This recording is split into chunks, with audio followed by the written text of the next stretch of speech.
बच्चों, कैसे हो आप लोग। इस बार हम करने वाले एक बहुत ही इम्पोर्टेंट चैप्टर इलेक्ट्रिसिटी।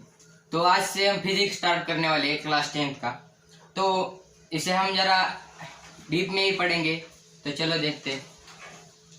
तो इलेक्ट्रिसिटी क्या होती है, इसके कंसेप्ट हम पहले समझेंगे कि what is electricity. So electricity क्या है पहले उसे समझते हैं, उसके बाद हम इसके फिजिकल या उसके प्रॉपर्टीज इसके प्रॉपर्टी नहीं, इसके फिजिकल क्वांटिटीज के बारे में पढ़ेंगे। तो पहले हम देखते हैं what is electricity. So electricity होती क्या है। वैसे तो this is branch of physics, ये फिजिक्स की एक ब्रांच है जिसमें हमें क्या क्या पढ़ना होता है। It is a branch of physics in which you need to learn. तो इसमें हमें पढ़ना है दो प्रकार की इलेक्ट्रिसिटी है जो हमें फिजिक्स में पढ़ने है। वो है, पहले फिजिक्स क्या है यही समझ लेते। सो physics is everything that is explain about. तो फिजिक्स क्या करता है, हमें जो हमारे लाइफ में जो घटना हो रही है, यानी कि ये सफरचंद का गिरना, यानी कि एप्पल का गिरना, रोटेशन ऑफ अर्थ, एप्पल का गिरना, रोटेशन ऑफ अर्थ, ये सारे जो नेचुरल फिनोमिनन हो रहे वो एक्सप्लेन कौन करता है, physics on the basis of laws. So laws के बेसिस पे फिजिक्स एक्सप्लेन करता है। उस फिजिक्स में एक ब्रांच है जिसे इलेक्ट्रिसिटी कहा गया। और उस इलेक्ट्रिसिटी में भी दो टाइप्स है, एक है स्टैटिक इलेक्ट्रिसिटी, दूसरी है स्टैटिक इलेक्ट्रिसिटी, दूसरी है करंट इलेक्ट्रिसिटी। तो जो 10th में है हमें ये पढ़ना है, करंट इलेक्ट्रिसिटी 10th में, याद रखना 10th में, ये बेसिक कंसेप्ट है। तो चलो देखते हैं स्टैटिक इलेक्ट्रिसिटी में क्या होता है। तो इलेक्ट्रिसिटी में हमें पढ़ना होता है स्टडी ऑफ चार्जेस, यानी कि ये ऐसी ब्रांच है फिजिक्स की जिसमें चार्जेस की स्टडी हमसे की जाती है। ऐसी ब्रांच है फिजिक्स की जिसमें हमसे चार्जेस की स्टडी की जाती है।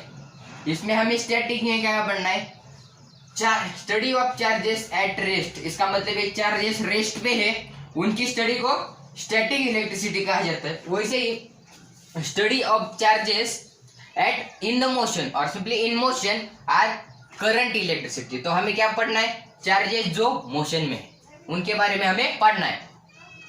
तो चलो देख लेते हैं करंट इलेक्ट्रिसिटी के बारे में हम देखेंगे। तो पहले हम पढ़ेंगे कंसेप्ट पहला हमारा वो है चार्ज। सो चार्ज क्या होता है, चार्ज एक प्रकार का एक फिजिकल क्वांटिटी है। तो फिजिकल क्वांटिटी इसे रिप्रेजेंट कहा जाता है। इसे रिप्रेजेंटेशन भी याद रखिए क्योंकि फिजिक्स के लैंग्वेज में इन्हें रिप्रेजेंट कहा जाता है। आपको लिखने में आसानी हो सकती है, यानी कि इतना बड़ा वर्ड लिखने की जरूरत नहीं, सिर्फ इसका सिंबल लिख लेंगे। इसके लिए भी एक अलग वीडियो बनाऊंगा मैं, सिंबल्स के भी, ग्रीक सिंबल्स। तो चलो देखते हैं। तो इसे charge, so charge is represented by capital Q. कौन सा, कैपिटल क्यू से चार्ज रिप्रेजेंट किया जाता है। सो कैपिटल क्यू से रिप्रेजेंट किया जाता है। तो चार्ज क्या है, तो चार्ज की प्रॉपर्टी तो हमें पता है। चार्ज की प्रॉपर्टी होती है चार्ज प्लस माइनस, ये चार्जेस होते हैं। तो चार्ज की प्रॉपर्टीज, दो प्रॉपर्टी है। पॉजिटिव चार्जेस रिपेलिज होते हैं। इसका मतलब अगर प्लस प्लस सामने आए ये कौन पॉजिटिव है, यानी कि पॉजिटिव नहीं, like charges, simply like charges attract repel each other. Plus plus या माइनस माइनस अगर सामने आए तो रिपल्शन होगा, रिपल्शन यानी एक दूसरे से बाहर जाएंगे। वैसे ही अगर अनलाइक चार्जेस, इसका मतलब आपको समझ में आया, पर अनलाइक चार्जेस प्लस माइनस ये दोनों एक दूसरे के सामने आए तो अट्रैक्ट हो जाएंगे। तो इसके बाद ये दोनों प्रॉपर्टी है चार्जेस की। तो इसके बाद जो नेक्स्ट कंसेप्ट है, हमारा नेक्स्ट कंसेप्ट है करंट के बेसिस पे। सो करंट क्या होता है, so current is rate of flow of charges. इसका मतलब चार्जेस जो है वो किस रेट से फ्लो कर रहे, चार्जेस से तो फ्लो करेंगे, तो वो किस रेट से फ्लो कर रहे उन्हें करंट कहा जाता है। उस रेट को करंट कहा जाता है। सो रेट, इसका सिंबल भी देखेंगे।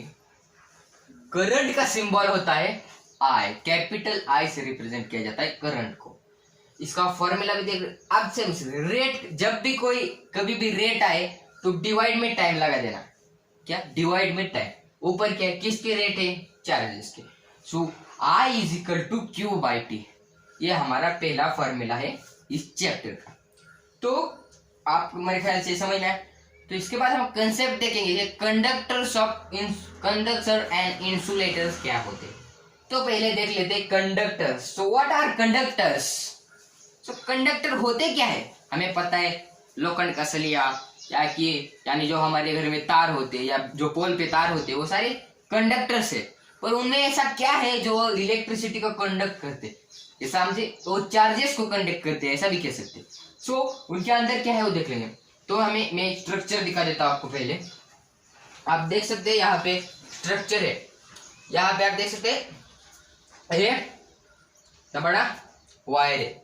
ऐसे सर आप बोलोगे इतना बड़ा वायर क्या होता है? तो वायर नहीं है पर इमेजिन करो, मैग्नीफाई किया है मैंने, तो मैग्नीफाइड वायर है। इसमें आप देख सकते हैं यहाँ पे उसके एटम्स है।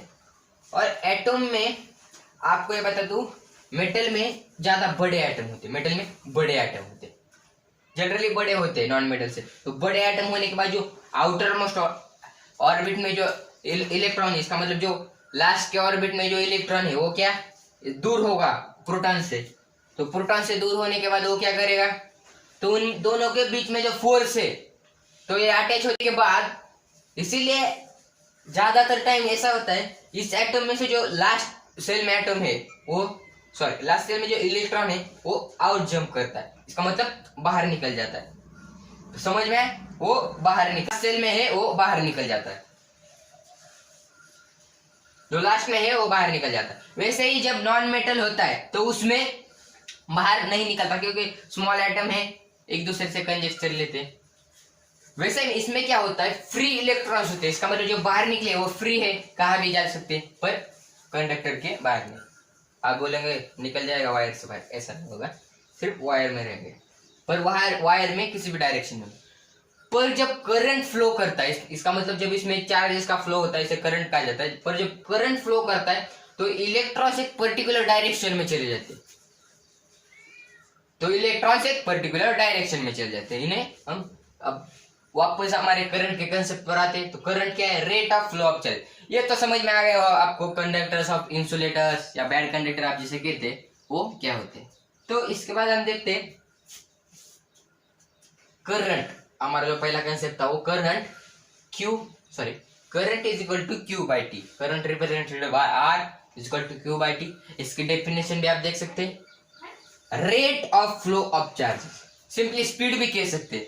एग्जाम में मत लिखना स्पीड, एग्जामिनर मार्क काट देगा, पर याद रखने के लिए हमें स्पीड ऑफ चार्जेस पर rate of flow of charges ये लिखना है एग्जाम। सो या simply at the rate at which charges flow. हम कैसे भी डेफिनेशन बना सकते हैं, आप फॉर्मूला याद रखो या डेफिनेशन याद रखो, इन दोनों में से एक याद रखोगे तो आपको दोनों बाद में का एक पता चल जाए। जैसे आपने डेफिनेशन याद रखी, rate of flow of charge, rate का मतलब डिवाइड बाय टी, चार्जेस है तो क्यू, फॉर्मूला तैयार होगा। या फॉर्मूला याद रखो क्यू बाई टी, तो ये क्या है, rate of flow of charges. दोनों में से एक याद रखो, आपको याद हो जाएगा। तो इसका हम आपको ये बता, इसके ऊपर न्यूमेरिकल भी होने वाले, तो ये वीडियो आप बाद में देख सकते हैं न्यूमेरिकल्स।